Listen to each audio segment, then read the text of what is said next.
I'm Brent Zimmerman. I am 46 years old. Today is December 5th, 2011, and we are in Los Angeles, California. Uh, my relationship to Jay Udy, my interviewing partner here today, is just a close friend. This is Jay Udy. I'm 84 years old. It's December 5th, 2011. I live in Palm Springs, California at this time, and Brent's one of my best friends.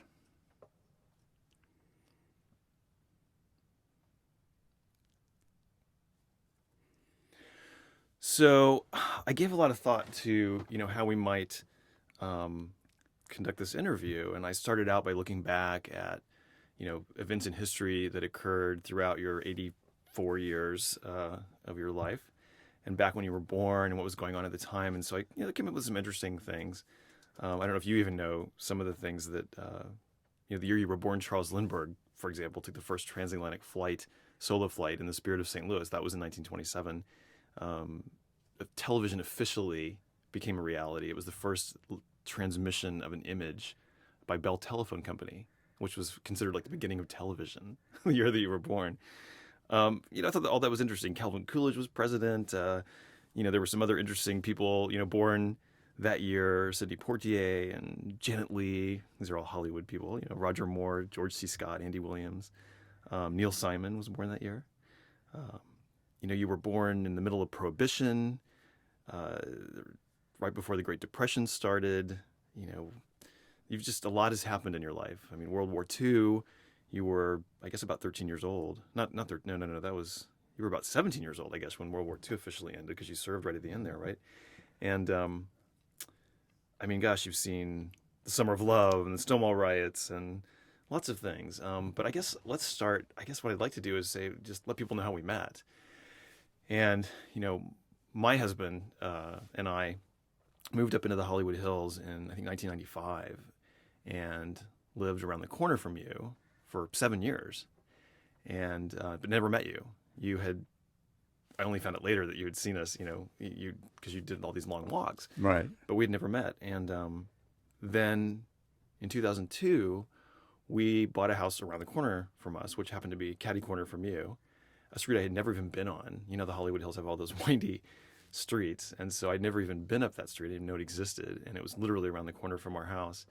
And so we bought this house kind of on a whim, and there you were. You were a neighbor, and that's how we met. And then I found out that you had seen me over the years, living around the corner. So I'm just, I would love you to share with us kind of how you ended up there. Um, uh, just a little bit about that. How'd you end up in that house? Well, my partner and I, we met on the beach in Santa Monica, I think probably in about 1951 or 52. I came out here at a job that I had with North American Aviation, and we decided we'd spend some time together. He was driving a 49 Cosmopolitan convertible, which impressed me because I always liked antique cars. And we were living in a little community on Fountain and Genesee in Hollywood. It consisted of some single family cottages, really, and it was something that we could afford. The rent was $45 a month, I recall. Excuse me. And when they raised it to 55, we decided that the best thing could do was to buy a house. That was just too much money, huh? $55 a month for rent. Well, it was for us. uh, so those were times when two guys living together weren't always that. It wasn't always that easy to buy property together, especially if you were living together. And so I bought the property because I had a better job record and credit records. And later, when after we moved in, we put the property in both our names. How did you find the property, Jay? Well, that was interesting. This was a lady that had an office on Hollywood Boulevard, and I don't remember the name of the broker, but her name was Mrs. Jinks. And we later found out that this was the first house she'd ever sold. And the individual that was selling the house had lived there for about 2 or 3 years. And it was the man that owned the property was carrying 2 mortgages at that time. And we didn't have enough money to come down to satisfy the asking price. Which was what? What were they asking for it? They were asking $17,000 for it, but we managed to get it for $16,900, and we came up with down by $100. And well, that was I know that paid the rent or the rent money, the mortgage money for 1 month. So anyway, he assumed a third mortgage on the property to make up the final sales price. How much cash did you put down? I think it was about $2,500, but that still didn't satisfy the sales price. The individual that we bought it from was a writer for the studios, and he'd had a terrible accident while driving drunk, and he was anxious to get out of the country, and he finally ended up in Mexico. But the frustration with buying the first house primarily was the individual that we sent the checks to didn't cash them for over 6 months.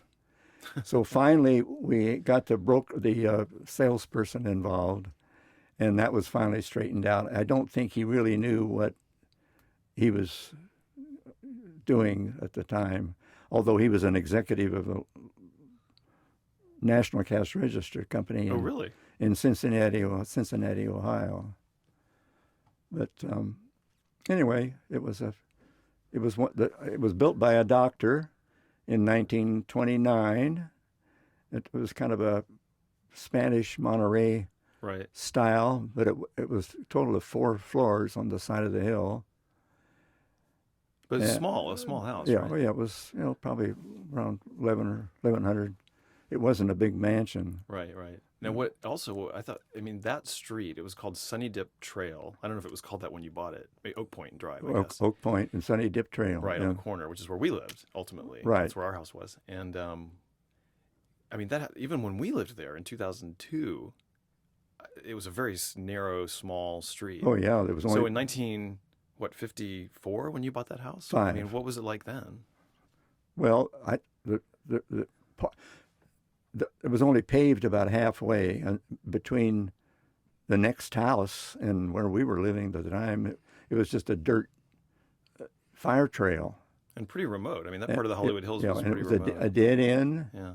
And actually, it was only about 14 feet wide. Yeah.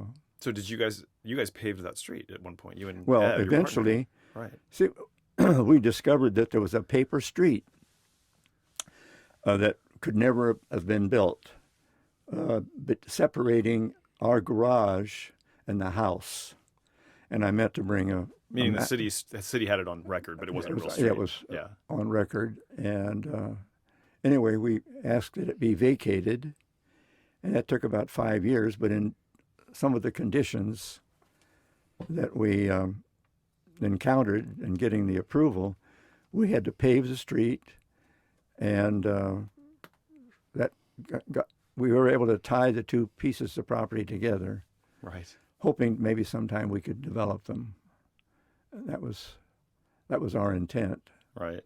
And how many? You ended up buying all the lots around you Well, at one point, right? then over there the years, some of the other lots became available, and because they weren't really buildable, I guess, at the time. they weren't, Yeah. because the street wasn't improved, and Right. the conditions had changed to build a house in the hills. There was a fire problem, and the fire hydrants, it just wasn't buildable.